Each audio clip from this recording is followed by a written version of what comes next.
Well, what is up, everybody? Keith Jamison, a.k.a. Gator Guy 231 across the DFS industry, back for a Friday preview for the Bundesliga with my boy Lee Snyder, a.k.a. DFS Advisor. What's up, my friend? Hey, man, not too much. This could be one of the last Bundesliga rundowns we do with EPL coming back. I was going to say that. I mean, who the heck knows? I think today is interesting.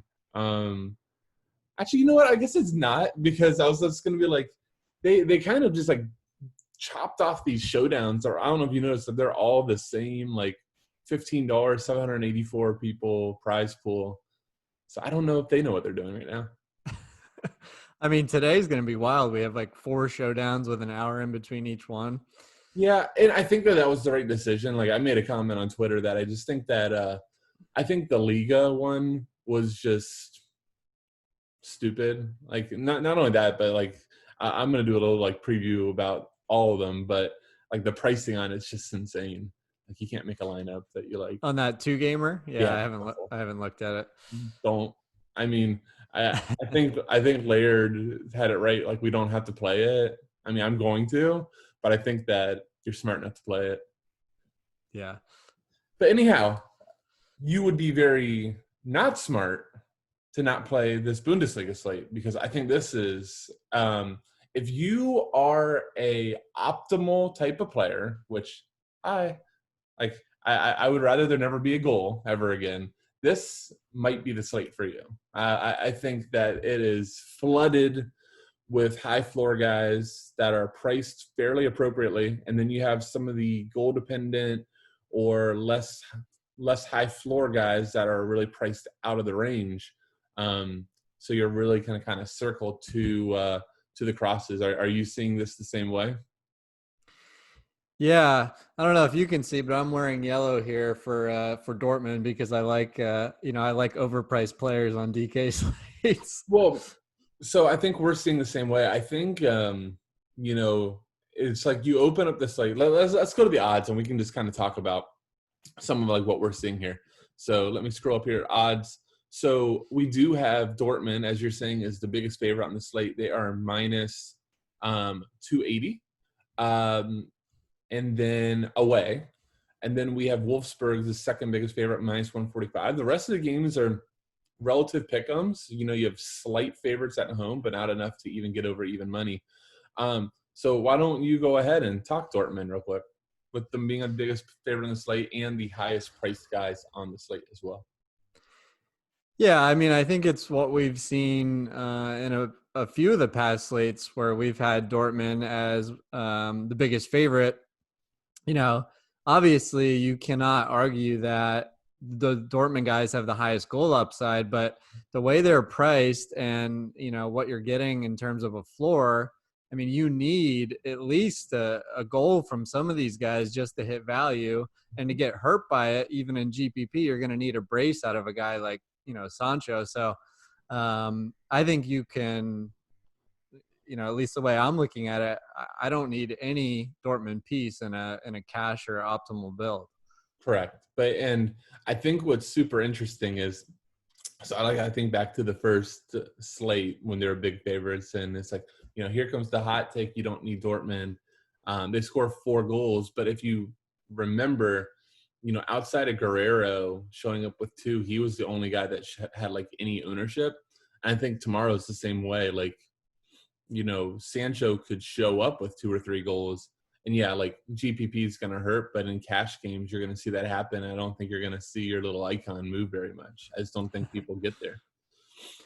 Yeah, I agree. I think, I could see some ownership on Guerrero, right? Just because he's kind of the lowest price guy that you feel pretty good about there. I don't ever feel good about him.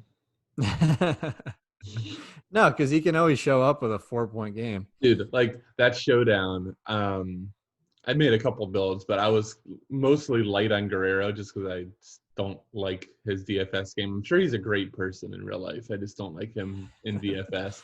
But I think he came out, I think he had 3 crosses the first 20 minutes. And I'm just like, once again, like Guerrero fucks me.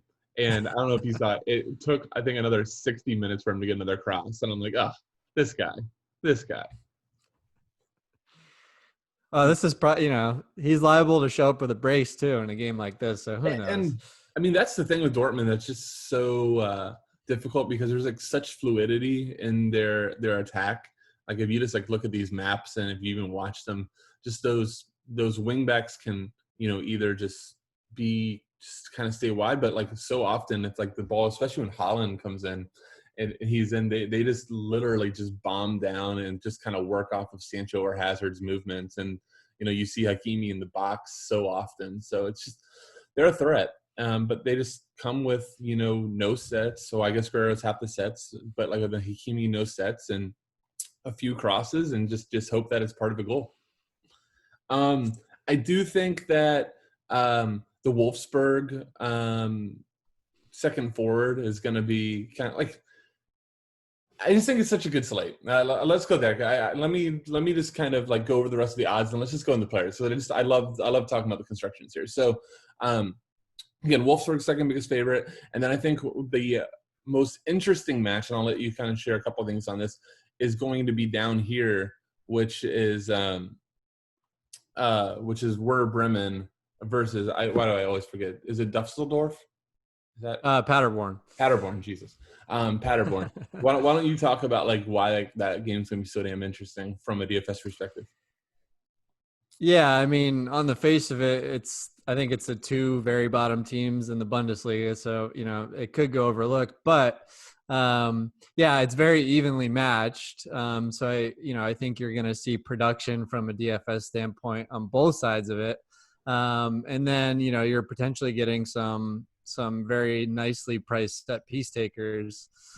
If it's on the Bremen side, if Bittencourt's back in, he could be taking. If he's out, well, then you're looking at Augustinson or Friedel at left back, potentially taking almost everything. And then, yeah, I saw your boy Proger there at 6'9", but then I checked the corner logs and Antwi Adeji is cut. Yeah, he's cutting into his share over there, so he's actually really interesting at 5,700. Well, and I think that's kind of where I wanted to go with it. You have there's a strong possibility that you see two Paderborn forwards in an optimal cash build as a home dog and the worst team in the Bundesliga. And you go, yep, I get it. Yeah, I mean, two of them, I'm not sure I go there, but go ahead. Let's hear jump in. We'll jump in right now, and let's start right there. Let me pull up DK just so we can at least kind of get salaries. So let's just start right there at the forward position, and I'll go straight over to Paderborn. Neither one of them is over 7K. Proger, we are 3 weeks removed from him being over 8,000 and being 55 to 65% owned. So now at 6,900, he immediately, I think, becomes one of the highest owned forwards come tomorrow, with or without Dash. Agreed? Or is that where the heartburn starts coming?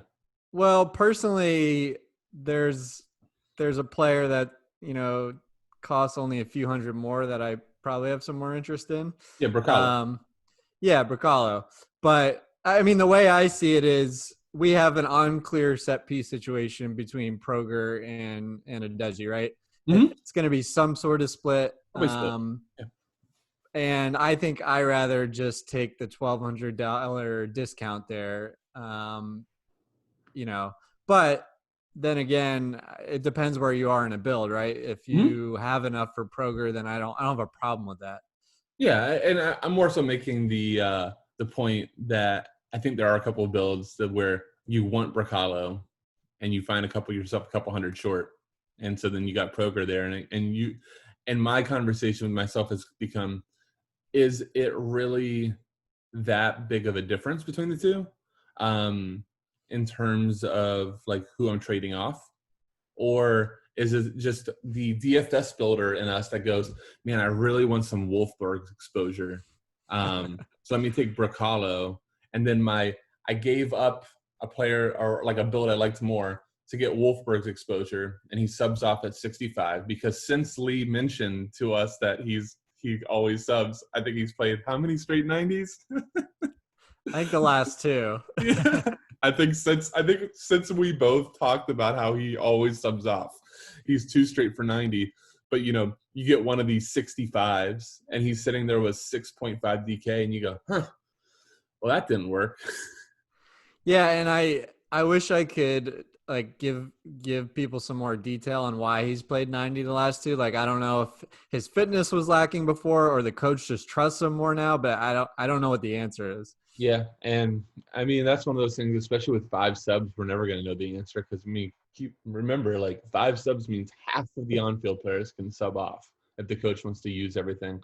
So I mean, I guess where my argument comes in, because I think I do like Bracalo more than Proger too. So I'm having to take like the side of the fence that I didn't even want to be on, but Bracalo still isn't a set share himself. He is on a better team and a better matchup. So that's, I think, why more people want to be on him. But I think you really have to make an honest decision with yourself that, like, is the 400 more?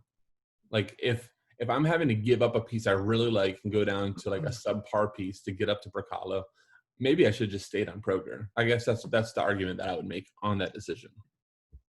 Yeah, no, I think that's a valid point, right? Because you don't want to get too caught up. Yes, Wolfsburg is in the better matchup, but is it that much better? I mean, Bremen's not a good team, so right. It's not like I'm getting Arnold. Like if it was like I was getting Arnold, I think that's completely different. Bracalo is definitely like there's Arnold, and then Bracalo from a DFS perspective standpoint way under him.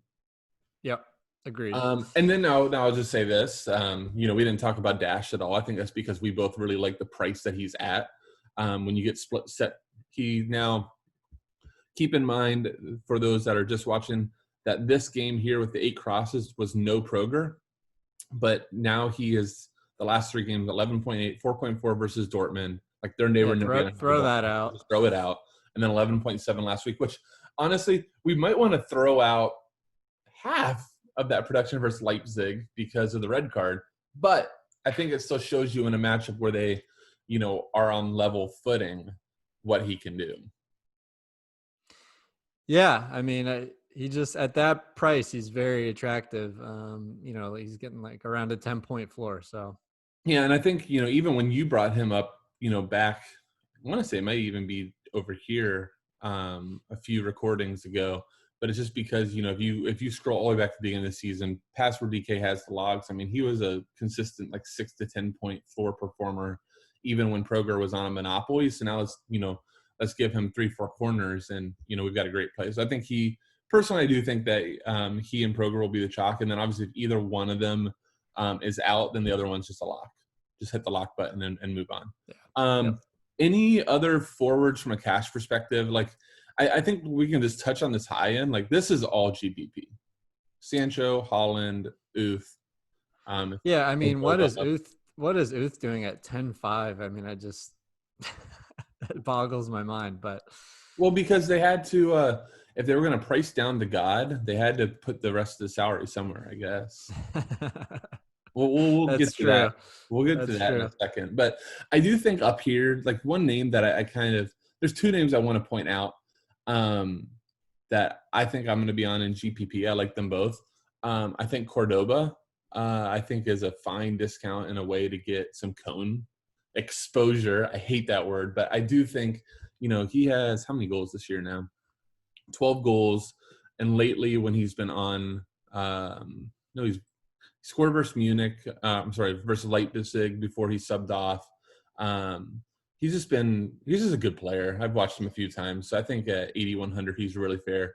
And then I think Wout Weghorst at 7,400 leading the line for Wolfsburg. I think those are fine plays. And if I saw them show up in a cash game, I wouldn't be like, oh, that guy sucks. Anybody else up here for you? Not up here. I agree with those 2. I think you're going to get, well, especially on Cordoba, you could get some low ownership. Yeah, just because if people are starting to go up, maybe they're trying to go up for like a Dortmund type of piece. Maybe they don't stop below. Tommy, I wish it was a better matchup, but Dortmund can just possess the hell out of the ball and just Mm-hmm. completely take the air out of it. So I don't think that you really do that more than GPP. There was one more. Where is he? Ibisevic. Yeah. I think that makes a lot of sense too. If you wanted like go double sub 6K forwards, I think he's just fine. That's about Yeah, it. I mean, Frankfurt struggles to keep Yeah. clean sheets. So, yeah, I like his upside there. And then And I wonder if Piatek gets a start. and if so, I mean, it's funny to me that he is 1,100 more. But again, like if you want some huge like leverage, not Mm-hmm. only in GPP, but like even if you just want to go off the board a little bit in cash, I mean, you got Proger $100 more than him. Like nobody's playing Piatek over Proger. Mm-hmm. All right, so the free square of the slate. What the hell is Kostic doing for 9K? I mean, you could not write a better script. He's fully rested, didn't play in the midweek game, playing a Hertha team that I think is like bottom 5 in terms of allowing crosses. His price goes down, and he's a slight dog, which is the best game script for him. So, yeah, there's nothing to think about. Well, I was thinking about this and like how I could dish this up. You know what they say on the seventh day, God rested. But like jokes he aside, he is the like fantasy god. I think the coach is looking. He's like, oh man, you only threw in like 10 crosses in this session in practice. Are you all right? Do you need a rest? Like, I mean, this guy was put in our lives to cross the ball and to give us floor players like hope for every goal that happens, that there is another guy that can match it in crosses, even at 0.7. So, no, like I see no builds where Kostic is not the first guy in. Yeah, I mean this guy helps me, rest well at night just knowing I can play Philip Kostic on this slate. It's just a dream. And now that everybody's on him, watch this gonna be like the one time that the fade's gonna work. But honest to God, I don't think even at 12. I think at 12,000 we would still be talking about him as like the first guy into your builds. So I think where there might be a little bit of question mark, maybe like across the industry, or there's some decisions to be making, is really the second midfielder. I think there are two guys in this range that you immediately gravitate towards. One that a lineup could make you not want him and make the one other one that easier. Without giving out names, do you agree with that statement? Yeah, I mean I think there's some you gravitate towards, but there's honestly a lot of ways you could go here. I Correct. don't think there's like a correct way. I think it's a matter of preference really. And I see you hovering on Trimmel there. Hold on. So I But think that is the most common next click. now did he just get moved to Yeah, midfield? yeah, Eh, because oh, no, because he's crossed the ball too much, Lee. no, He's right. crossed the ball too much, and now he's a little bit too popular. Well, what So about he needs Kimmich to, then? Why is Kimmich not over there? because he he played defense for long enough. So he gets the. I mean, hell, why are some of these guys forwards that why is Berisha always a midfield forward when like he's more playing midfield for them than anything else? I don't know these answers. DK doesn't even know. Let's be real. But Right, yeah. so Trimmel, I didn't pull it up. I think he's officially now the second highest crosser in the Bundesliga behind Kostic. So he takes all of Berlin's sets, or I should say like 95% of the sample. And then, in that wing back system that they play, he's just always over there just tossing in corners. Look at that, 18, 7, 12, 12, 12 since we returned. And, I love this sample, but that 12 is versus Bayern Munich.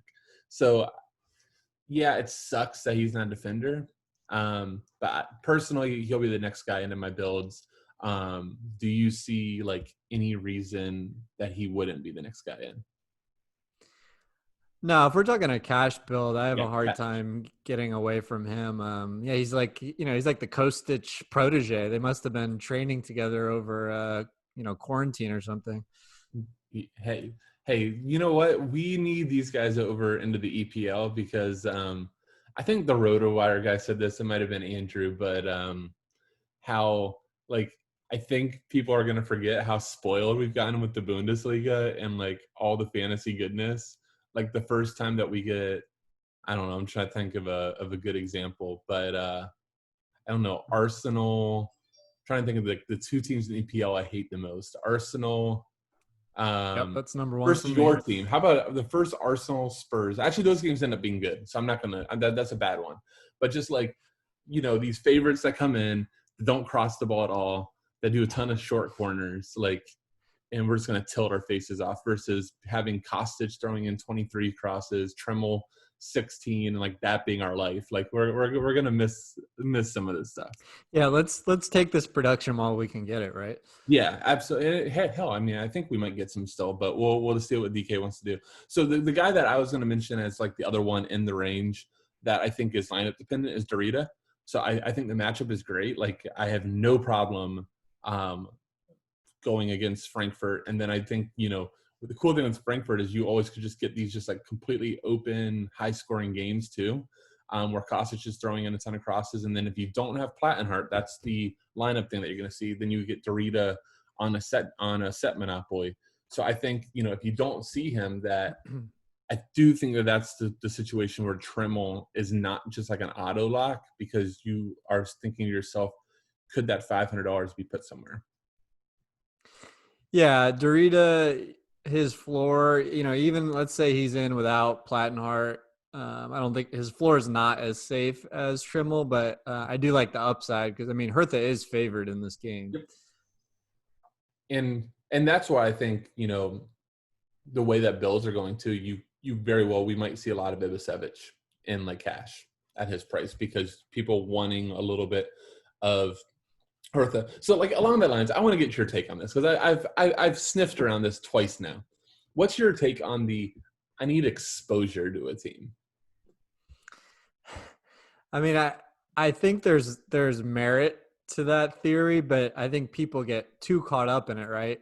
Mm-hmm. Um, so let's say you've got one spot left on your roster, and it's between two players, and one of them happens to be on a team that's the most highly favored, like a Dortmund, for example. So it's okay. Maybe it's Guerrero and Dorita without Plattenhart in, right? And so a lot of people are going to be sitting there thinking, oh, I got to get Dortmund exposure. I got to get Dortmund exposure. Yep. And they're going to plug in Guerrero. But at that point, if that's your only Dortmund play, I think you really just need to be thinking about, who's the better play 1v1 here, Guerrero or Dorita?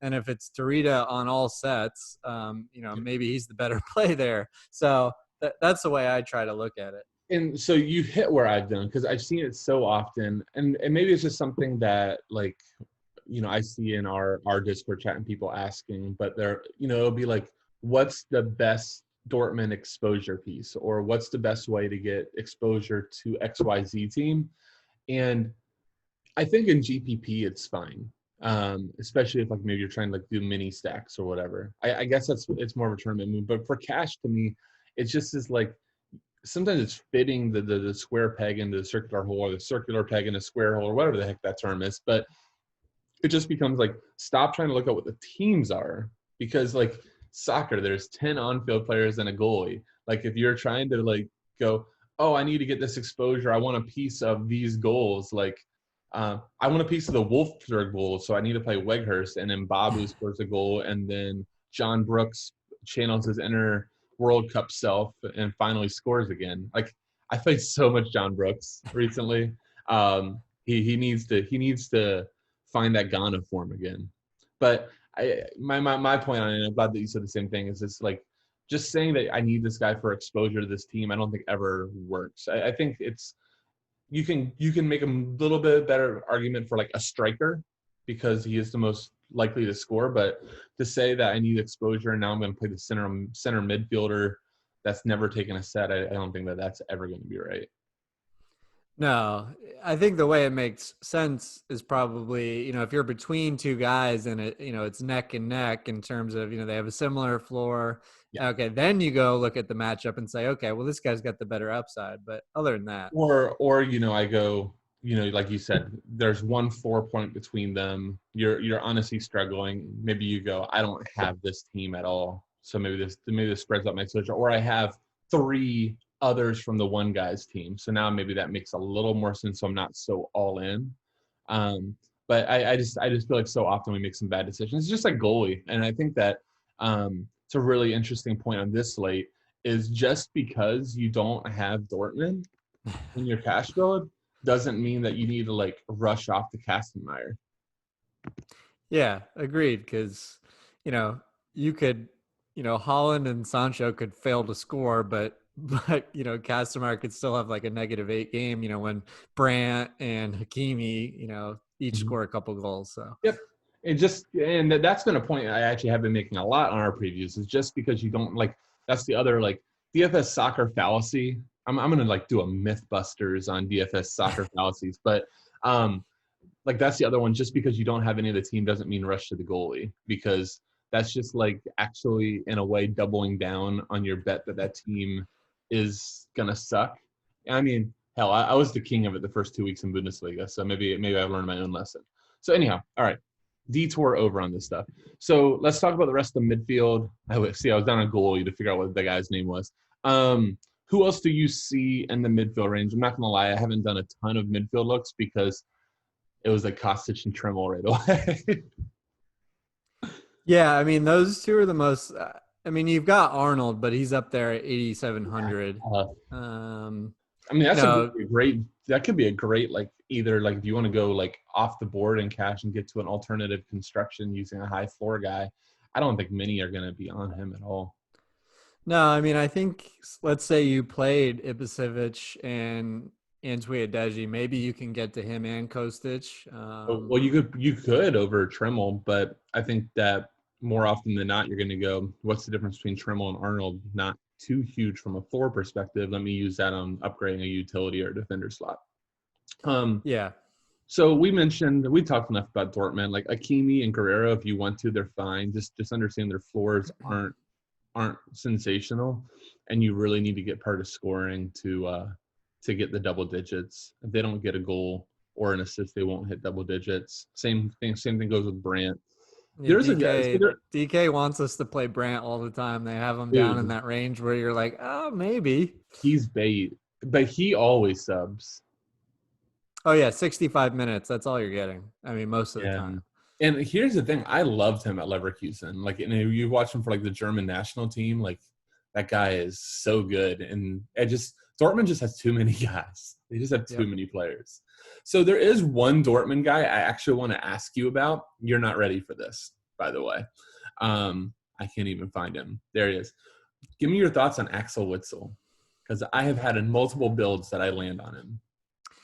Yeah, like he's kind of he's a deeper lying central midfielder, but he seems to produce when he's on Mm-hmm. the field. I don't know if that's just like my subjective view of it, but um, like you're the floor is not safe, but he's capable of popping up with a goal and an assist in a great matchup at some Dortmund exposure. Yeah. So here's the one thing I've noticed with him because I've done some studying on him because I said a couple bills have fallen on him. When he plays with Delaney in the midfield, he's able to go forward a little bit more. Hmm. Delaney kind of sits a little bit deeper. When he plays with Chan, and as a former Liverpool player, I know Emre Chan too much. Emre Chan cannot always remember his role is in the midfield. And he thinks sometimes that he's a striker. Yeah. So when he's in the midfield with Chan, it's a little more defensive. So I think that that's something to kind of look at if he's with Delaney. Speaking of Emre Chan, you will not see him in the midfield pool here, folks, because he played one game at defender last week, scored, and DK's like, he's now a defender. Yes, a 5K defender. Hey, I mean, recency bias says he's a hell of a play. I tilted so much. And then another site and number one player in the world that now all of a sudden is playing Bundesliga, won a GPP with him at captain. And I saw somebody make a comment, man, he's so good. I'm like, nobody with Emre Can as a center back at their captain is anything more than running an opto. Like, screw that. I guess I'm not going to hate on the guy. Like, he's won won a lot more than me, but my God, tilted my face off over that one. Midfield, I don't think there's much else here. Sebastian Rode, who would actually been interesting at 3,900, he's listed out. So I think that even makes, Kostic even that bigger of a lock, because there's not. I forgot to mention that before. Now he should take every single corner with Rode out. It's crazy. The interesting play down here, God, you really have to scroll. They hit him. Gacinovic, I think, is for just a pure and utter punt to get like a guy that is attacking for Frankfurt and 3,300. Like, if he gets 5 DK, you're not upset. No, I think he's got a really good shot to get 4 or 5, and then if he pops up with an assist, then you're game crushing. over. Or I mean, me and you talked about this. I think it was like a showdown slate, but he, like, last year, I mean, he had some Europa games where he had like 7-8 shots. So I mean, it's there. I don't know what's happened to him this year, but I mean, the opportunity's there. Okay, so let's get over to defender, because I think defender. I guess like a lot of decisions decide to say. I think midfielder might be the least interesting position.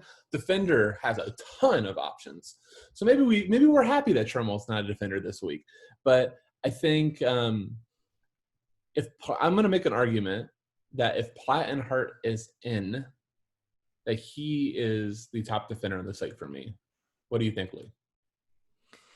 Yeah, for me, it would be close with him and Augustinson if Bittencourt is out. Okay, if Bittencourt's out. But what if let's say this. Dorita's in, Plattenhardt's in, Augustinson is in, and Bittencourt is in. Now where do you go? I think I'm going Plattenhardt because I think he's going to have the majority over Dorita based on their recent history together. Well, I think that it's a split, but Plattenhardt just is very much an open play crosser too. Yeah, that's probably the better point. Yeah. Yeah, he probably has a solid, 7 to 9 DK floor and open play, and then you give him some corners, and that's where your double digits come in. But I mean, if you look down his log, so the famous take a corner, get the assist, and now my concussion's too much. Let me get off. I mean, he even produces when he gets concussions. It literally, I was listening to the game on the radio. I was in between did some work stuff, and they're like, Plattenhardt is woozy. He runs over to the corner flag, and then goal, and they're like, and there's the sub. I'm like, what? Oh, no kidding. He got that assist like post concussion. Yeah, he was down like the minute before, and they get to a corner. He runs over to the corner flag, and then gets the assist as the sub's getting ready, and then he's out. What a baller. I know. The heroes are made on showdown slates. But well, now that settles it. He is the top defender. But jokes aside, so former German national, always takes some corners for them. Hell, if you see him without Dorita, I mean, he's just a pure lock. Oh, yeah. But so I think what the hardest play, I think, on this slate for me, and I think it decides a lot of builds, is Gunter. How are you seeing him in a tough matchup away to Wolfsburg? I mean, I think he's fine in cash because of how consistent he is. But I don't feel like I need to pay up there necessarily. If I'm going to take Plattenhardt at 61, I think I'd rather go down at my next defender slot. Okay. And we're in most builds anyway. And do you think that becomes that? So if Plattenhardt, but if no Plattenhardt is in, then does that just lock in Gunter for you? It's going to depend on where I end up in a build. Mm-hmm. I haven't played around enough to answer that. So to your point, where you're going, and not fully saying it, is that even though Gunter is probably going to be super, super, super chalk, that does not mean that he is an absolute lock. No. Yeah, I that's where I'm at, because like I look at logs. It's just kind of like in yesterday's showdowns. I thought Munir versus Ocampos was like super, super, super close. Like it was until lock. I was like back and forth, and Ocampos was at least twice as owned in cash. Um, Same in GPP, and he shows up with a PK and an assist, and everybody looks and they're like, "Oh my god, I can't believe that like this guy went Munir." But these decisions are so close, like, and we can't be results oriented. So to me, it's like just because Gunter is going to be super high owned, whether he does well or not, doesn't necessarily mean that like he was just a super lock and you were a fish for fading. Yeah, agreed. Yeah. So I don't know if that made any sense, but okay. Well, yeah, you gotta be I'm still on tilt. process versus results oriented. I'm Yeah. still until of the 5 minutes that the Ocampos PK and assist hits and went That from was that was a beautiful assist, wasn't it? gosh. Yeah, no, he's a great player, but like it was just so funny. I'm like watching the 2v2 because I had a fairly chalky lineup without him, and then um everybody else, like in cash games, everybody had the Ocampos build, and I think until the PK, my build was outflooring the Ocampos build, and then the Oh yeah. world ended really quick. So I do think though that, to your point, and even if you go with Gunter, because there's 3 defender builds out there, I really, in a DFS friendly world, Friedel being in over Augustinson, I think would really help construction. And at 4,600, there's no way I'm not lock buttoning Friedel. Yeah, well, the cool thing is you could just slot in Augustinson, then if Friedel starts, you pivot, and then you could try to do something with that 600. Yep, and I do want to point. You mentioned Bittencourt being out, so there's some samples for Friedel, and I would assume that's going to do the same thing for Augustinson. That when Bittencourt was in, they still split. It's if they're in with Bittencourt, Rashika, and the and one of the defenders, Rashika is the least likely to take, just for what it's worth. Yeah. And then Davy Klassen took like 3 corners last Oh, match. I'm not sure what's up with that. I mean, realistically though, there was, for the longest time, there was no Bittencourt. So I mean, Augustinson just seems like what a lot of teams do with these fullbacks that take. They don't want them darting all the way over to the other side, because if Right. you do that, your defensive shell, if the corner is cleared right away and there's a break, your defensive shell is screwed up, and the guy's now having to sprint like 120 yards back to his position. So I think that's what it is. But hey, I could be wrong. Down here, defender. So like I think, to kind of put a wrap on defender, Gunter, Plattenhart, and then the Werner Bremen fullback, like those are the top 3 plays. Mbabu will get completely looked over in between them, but he is a really nice play. Yep. Do you have anything Love him. you want to say on that? Yeah, I love him in GPP as a pivot. Mm-hmm. Especially like a little mini Wolfsburg stack. Mm-hmm. I can definitely see that. Timmy Chandler, if he starts over Torre, who's now a midfielder too, just because. Yes, but I will add that from a DFS perspective, I'm hoping that Danny DaCosta gets a start at 3,900. Is he defender? Yep, right Ah, there. this is the last week he'll be defender if he starts. He'll be in midfield next week, I'm sure. But yeah, no, that would be awesome. That fits a ton of builds, and I think he scored midweek versus Bayern. Yeah. Yeah, came off the bench to score. So yeah, that was my thought, that maybe he gets rewarded with a start here. Yeah, and I mean, for those like longtime soccer guys, last year in Europa League, like that used to be the only time we saw Bundesliga was in the Europe slate, so the Europa and Champions League. Like Danny DaCosta was like 6K most slates, or like 5,500, and he was playing wing back and was double digit machine. So I think that's a great shout. If you need the salary, Werner Bremen's been playing like a wingback system last week, and I can't say his name right, Gebre Selassie. I think he put up like 8 or 10 DK. Let's see. I can click. I forgot. I can click on this. 8.9. But I mean, Okay. look at the points out here. 17.7, that was the goal, but 7.5, no goal or assist. 7, 6.2, 5.8, 8.9, 3,900 defender. Why not? What about Marcus Suttner, man? Coming off 21 crosses. I mean, how is that not a lock? Yeah, I think it was lock of the slate here, Suttner. You gotta love a guy playing in the back three. Red card happens, slashes in 21 crosses. It's unbelievable. Did you see Eric Tommy's game? No. Here, this is way off, but people are still watching. They just have to deal with it. I don't know who that is. Actually, I do know who Ingebrigtsen, and you should never play him. But Tommy ended up 12 crosses, 6 shots. They just that stack just went off after. Yeah, well, we can let people get sucked into. Don't play them versus Dortmund from Dusseldorf. Unless you know that Emre Can is just pissed off and is going to get a red, then play.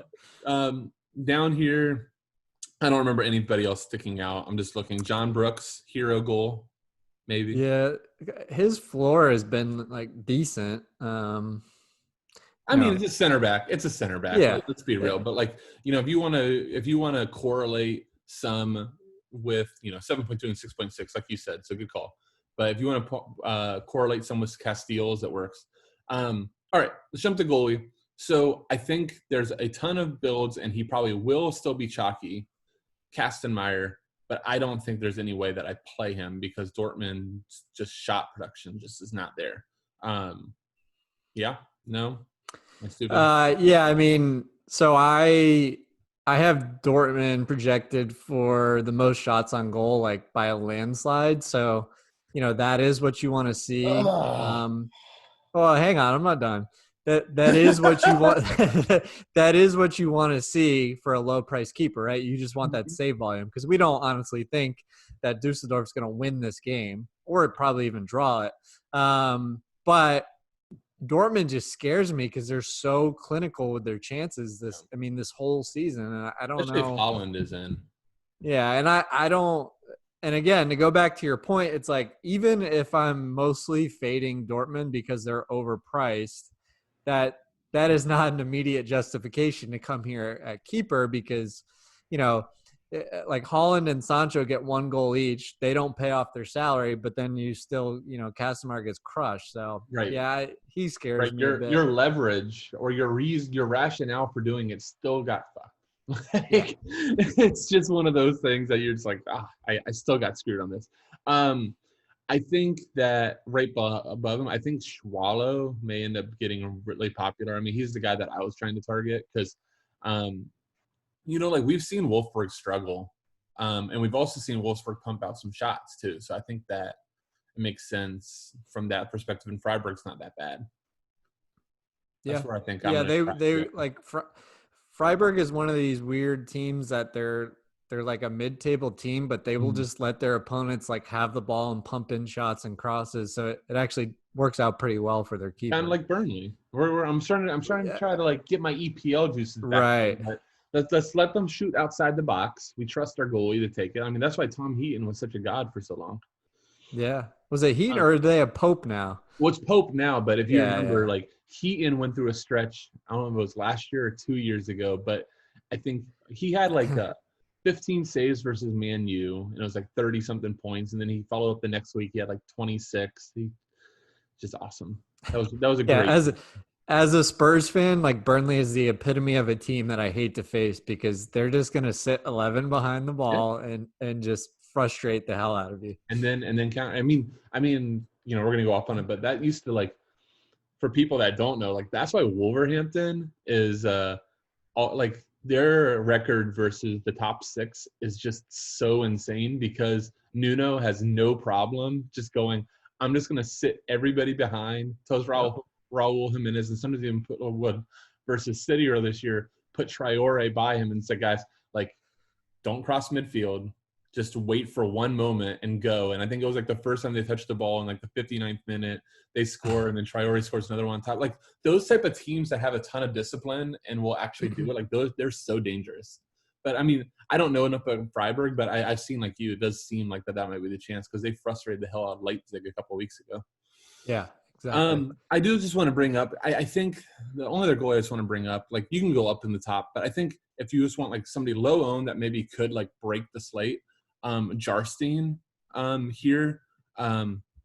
from Eartha. So I just like playing goalies versus Frankfurt because when Yeah. Frankfurt gets down, because like Andre Silva's not clinical, Bastos not clinical, Kamada not clinical, Kostic, the god, we love him, not clinical. So these guys just don't mind just throwing shots on.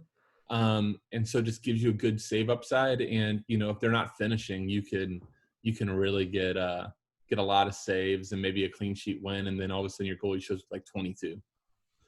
So, Yeah, I mean, I think you can easily win a GPP this weekend with Jarstein at keeper and Kostic in your midfield. oh, and you could do Danny DeCosta on the other side. Yeah. I've seen some build where maybe you land like a Kamada. Like, I mean, I always just go back to it. You can go back of actually I think it's gone, but like I interviewed Parlor Boss when he won the 2-game Champions League, the last Champions League slate we had, and he had a full Liverpool stack versus Oblak. Yeah. Because Liverpool ended up, I think Robertson and TAA had like 45 crosses. You still had 2 goals, and Oblak I think showed up with like 11 saves. Like it can happen, like crazier, especially on 2-gamers.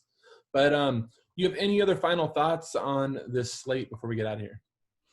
No, it's going to be a fun slate. Enjoy, what's potentially one of the last big Big Bundesliga slates one. we see. Yeah, I mean, and there's a big high stakes one that I've gotten a couple of DMs. I'm sure it probably showed on my screen share that everybody asks, "What am I saving all my crowns for?" If I'm worried that an apocalypse Crown is rich. coming.